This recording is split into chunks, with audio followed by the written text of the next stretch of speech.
Yes, nizere ko mumeze neza, nizere ko mwaramutse mushima Imana. Uyu munsi ni ku cyumweru, tariki 26 ukwezi kwa munani 2026.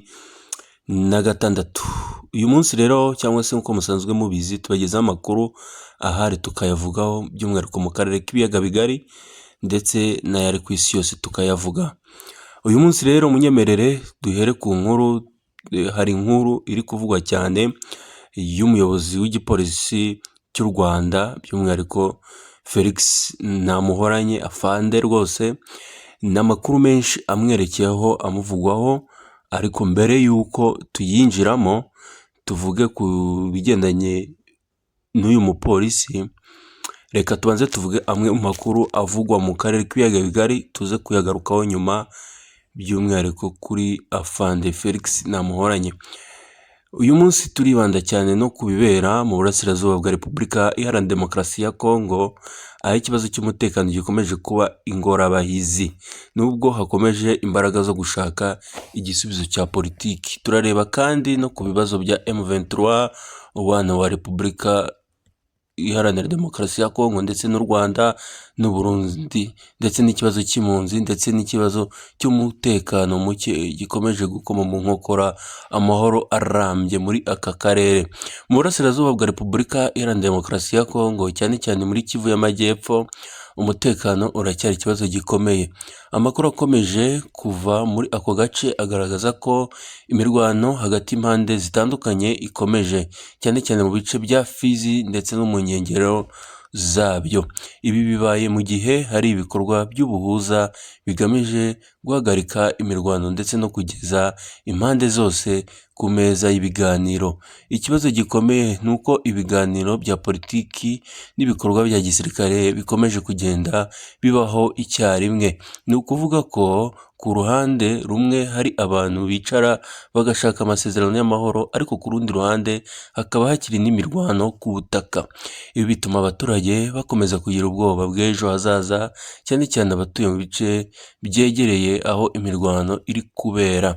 Ikindi kintu gikomeye gikomeje gukurikiranwa hafi ni ibiganiro hagati ya Kinshasa ndetse n'impande za AFC M23 aho bigeze. Mu mezi ashize habayeho intambwe zitandukanye mu gushaka guhagarika intambara. Hari ibikorwa byo kurekura abantu, imfungwa bari bafunze, ndetse n'ubuhuza bw'abafatanyabikorwa mpuzamahanga bugamije koroshya ibiganiro.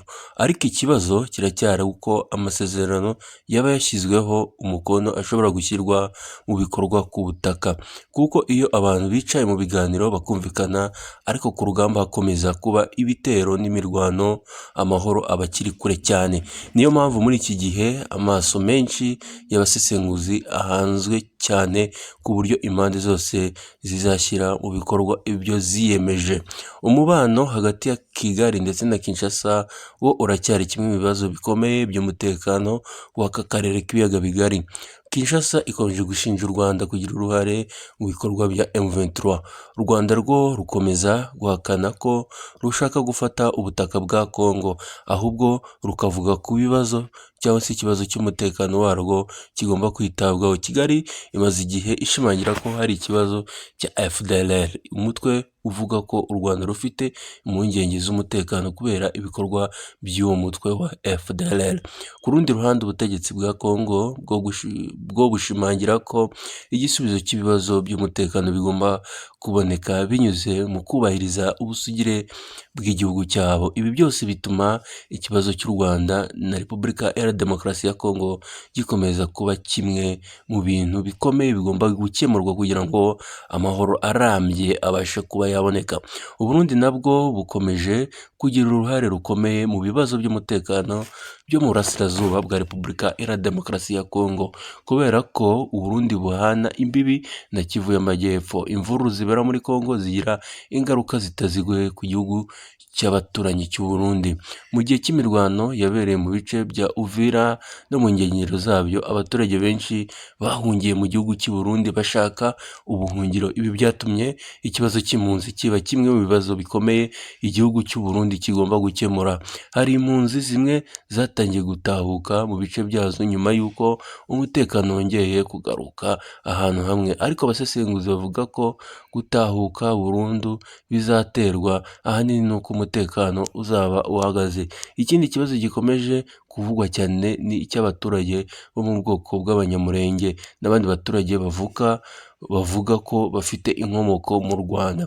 Ikibazo gifite amateka maremare, abasesenguzi bakunze kuvuga ko ikibazo cy'ubwenegihugu, imiyoborere, ubutaka, umutekano n'imibanire hagati y'amatsinda atandukanye ari bimwe mu byagiye bituma amakimbirane akomeza gufata indi ntera mu burasirazuba bwa Kongo bigenanye n'amoko abenshi baturukamo. Niyo mpamvu hari abavuga ko nubwo intambara yaba ihagaze, amahoro arambye atazapfa kugerwaho niba ibibazo by'imibereho n'uburenganzira bw'abaturage bidakemuwe buri muntu ku bwoko bwe. Ibi ni ingenzi cyane kuko intambara yo mu Kongo atari ikibazo cy'imbunda gusa, hari ibibazo bya politiki, ubukungu, ubutaka n'ubwenegihugu ndetse n'imibanire hagati y'abaturage. Ikibazo cy'impunzi cyo kiracyari ingorabahizi. Abaturage benshi bahunze imirwano mu burasirazuba bwa Kongo bamaze igihe baba mu bihugu bituranye cyane cyane u Burundi ndetse n'igihugu cy'u Rwanda. Hari bamwe batangiye gutahuka, ariko abandi bakomeje gutinya gusubira mu byabo kubera impungenge z'umutekano muke. Abaturage benshi bifuza ikintu kimwe: gusubira mu byabo, bakabaho nta bwoba, abana babo bakajya ku ishuri kandi bakongera guhinga no gukora imirimo yabo. Ibi ni byo bituma amahoro atapimirwa gusa ku masezerano asinywa n'abayobozi. Amahoro nyayo azagaragara igihe abaturage bazongera kubaho nta gutinya ibitero byo guhunga. Umuryango mpuzamahanga nawo uracyakurikiranira hafi ibibera mu burasirazuba bwa Repubulika Iharanira Demokarasi ya Kongo. Hari ibihugu n'imiryango mpuzamahanga bikomeje gushishikariza impande zose gushyira imbere ibiganiro aho gukoresha imbaraga za gisirikare. Ikibazo gikomeye ni ugukora ku buryo amasezerano y'amahoro adasigara ari inyandiko gusa, ahubwo akagira icyo ahindura ku buzima bw'abaturage. Abasesenguzi bavuga ko hakenewe uburyo bwizewe bwo kugenzura ishyirwa mu bikorwa ry'amasezerano, guhagarika imirwano, gukemura ibibazo by'umutekano ndetse no gufasha abaturage bahunze gusubira mu byabo bagataha. Urebye uko ibintu bihagaze kuri uyu munsi tariki 23 Kanama, biracyagoye kuvuga ko ku ntambara yo mu burasirazuba bwa Kongo ikiri hafi kurangira burundu, ariko hari ikintu cy'ingenzi: ibiganiro by'amahoro burya biracyakomeje, no gutegereza tukareba ikizavamo. Ibi bitanga icyizere ko hakiri amahirwe yo kubona igisubizo cya politiki. Ibibazo ni uko impande zose zigomba kugira ubushake bwo kubahiriza ibyo ziyemeje. RDC igomba gukemura ibibazo by'umutekano n'imiyoborere biri mu gihugu cyabo. U Rwanda rugomba gukomeza gukorana n'abahuza mu gushaka ibisubizo by'umutekano ruvuga ko rubangamiwe nabyo. M23 nayo igomba kugira uruhare mu nzira ya politiki aho gukomeza gushingira ku ntwaro ndetse n'imirwano. Naho Burundi n'ibindi bihugu byo mu karere bigomba gukomeza kugira uruhare mu gushaka amahoro aho kuba igice cyongera ubushyamirane. Bakunze b'amakuru yacu hano kuri Kabura Info, ibi nibyo by'ingenzi turi gukurikiranira hafi mu karere k'ibiyaga bigari ku itariki 23 Kanama.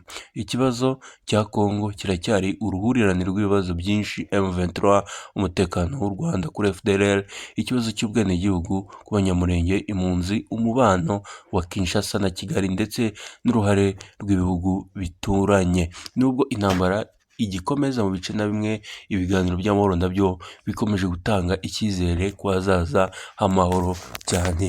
Murakoze cyane. Iyi ni Kabura Info, kora subscribe, tujye dukomeza kugenda tubana umunsi ku wundi.